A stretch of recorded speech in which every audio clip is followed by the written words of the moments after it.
The following passage is from the book Tide and the Crannog by Mrryanmcmahon, where he describes his first meeting with one of his spiritual teachers. My time with Antoinette began the healing process. She marks the moment of reversal. I learned a lot about health and healing and biofeedback, as well as learning how to better attune myself to higher states of being. As a child, I had always believed in God, but like most people, had no tangible perception of what God might be. My identity before her had been solely wrapped around my physical body and its prowess. It was time in my life to change. Time to identify myself with something greater and more encompassing, something truthful and profound, the Great Spirit. There are many things she said to me that day that I only came to understand or encounter at a later time. The profound ways in which the human consciousness reveals itself is so vast and mysterious. I have yet to scratch the surface in discovering them. In her living room, I sat listening to her for over an hour. The session was coming to an end. She asked me to pray with her. She asked me then to look at her, which I was already doing.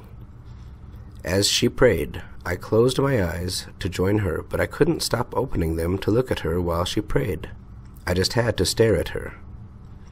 Her eyes were closed, and I watched such an amazing person. It was a weird way of assessing her and what she was about. I just couldn't keep my eyes closed. She asked the great masters for guidance and clarification, then chanted the word Om over and over in a deep, melodic tone. I was about 5 feet away from her on a couch. She was in the middle of the room on a kitchen chair, nothing around her or behind her. She chants. I start to see a hue around her neckline of whiteness. The glow is creeping up behind her, as if it is coming from a shower bouncing off her. I can't believe my eyes. I pause and ask myself if this is real or the possibility of some trickery. The light grows and encompasses her whole body, but is strongest from the shoulders up around her head. In waves, somehow related to my own heartbeat, the light pulses out of her, filling the room. The view is like that of blurry heat coming off hot asphalt on a summer street. Only it's not clear. It's white, pink, yellow, and turquoise. The white is closest to her body, and then blends into soft pink, then into yellow or turquoise. I had moments of perfect clarity, then shifting to blur and back and forth. Shocked that this was in fact really happening led to fear. I was so amazed that something told me to continue trying to see. As I talked to myself, the light would go away. As I focused and concentrated, it would come back, so I tried to focus. I felt that this was not a scary thing, but something positive and peaceful. I tried to see more. The more I focused, the more I could see. I then realized that what I was seeing was truly real, and it was somehow linked to me. I had some influence on it. I could stop it at any time. I then began to feel warm and serene, special and comfortable, even though I still was frightened and nervous. This went on for several minutes. I was able to see the aura come through her towards me. She was so bright, the background of the room became washed out with light. It was blurry and faded in and out with the light. It was pulsing in waves that seemed to get more intense with each pulse, then fade again. There were moments when the room was completely gone. I had an image come to my mind. I remember it distinctly, and could see it both in my mind and still see the auric light of her. The image was tiny specks of orange and white droplets of light that were bouncing off me like I was in the shower. I didn't see the droplet coming on to me, but only bouncing off. She now looks bright, with pink light around her head and shoulders, with turquoise around the pink, and then white light on the fringes. There is a sense of rhythm with the aura. It's not like a light bulb in your house that is constant. It is pulsating and would come and go in its intensity. The room would fill with light emanating from her. I was mesmerized and feel like I was hardly blinking. I was very still. Then she spoke, and the words came out of her in a voice that hadn't come out of her before. She said deeply and calmly, "What are you seeing?" I was terrified. The voice was authoritative and deep. I didn't answer. I was in shock again. I also felt that if I spoke or answered, I would lose the vision, like it would take a tremendous amount of energy to speak. It was all so hypnotic. I became even more nervous because now the room wasn't fading away, but she was. She would disappear in the light, and then in a blur reappear. It is not like the room was absent of her, but she was just a shape engulfed in a light, constantly shifting and pulsating. The light is like the off-colors of a photo negative. She was disappearing into some negative space. As she dissolved, the only thing that remained of her was her two eyes, floating and piercing me at 5 feet away. It was eerie. Somehow I still felt protected, and that this was not a harmful event. Her eyes were now beaming, bright blue lights like the reflections off the ocean at peak times of the day. They were amazing and mesmerizing. I couldn't look at anything else, and they had me locked in. I know she was seeing deep into me, my soul.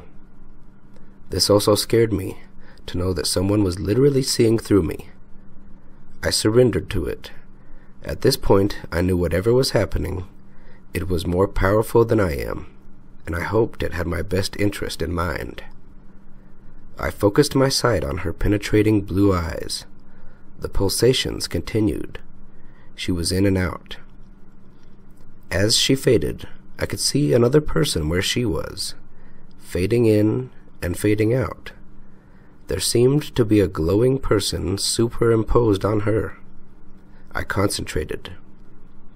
This was definitely no trick. There are no tricks like this available to our realm. I also then realized that I could look away and lose the image, and she was just there behind it. I focused, and I could see two people shifting over her face. The first one was a man with bold features. He had lots of wavy or curly hair and a blonde beard. He seemed handsome. I noticed the beard was very full and very well groomed. His image came and went many times. Then a woman appeared. She seemed older, but smiling and bright. I could only really see her face. Her hair was just in the light. It was only her face on top of Antoinette. She faded away, and the bearded man came back. I must have looked at them for 2 minutes or so. It seemed like enough time to really look at their faces and their features. With each pulse, they would fade in and fade out, but the man stayed the longest. I began to fatigue, and slowly the light began to adjust back to normal, but I could still see the light coming out of Antoinette. It's so odd. It's light coming through the eyes or the cheekbones or through the brow, and it makes the facial features more pronounced as they glow. It's like a skeletal structure of light. She asked me again, "What are you seeing?" And I told her, but I had a hard time describing it. I did my best to tell her what I saw. After a few minutes, she asked me to walk across the room to the television and look at the photos placed on top. Do you recognize any of the people? There were 3 small pictures there, one of Krishna, one of Saint Germain, and one of Jesus. The only one that I could possibly resemble was Saint Germain. She said, I thought so. I could feel his presence in the room. I was unsure. The photo looked like a lithograph drawing, but it did have similar features to what I'd seen. She said, our session was ending, and whoever they were loving and blessing me. In awe, and very tired, I thanked her, hugged her, and left. She said, we'll see each other again. I knew she was right. I sat in my car in sheer amazement. I knew my life had changed and would never be the same again. I knew at that moment that the realm of higher spirit and my idea of God did exist. It was a blessing, a confirmation that I assume very few people ever get. I've never doubted the spirit world since. As a child, I always knew these things existed, but didn't have proof or any way to perceive them.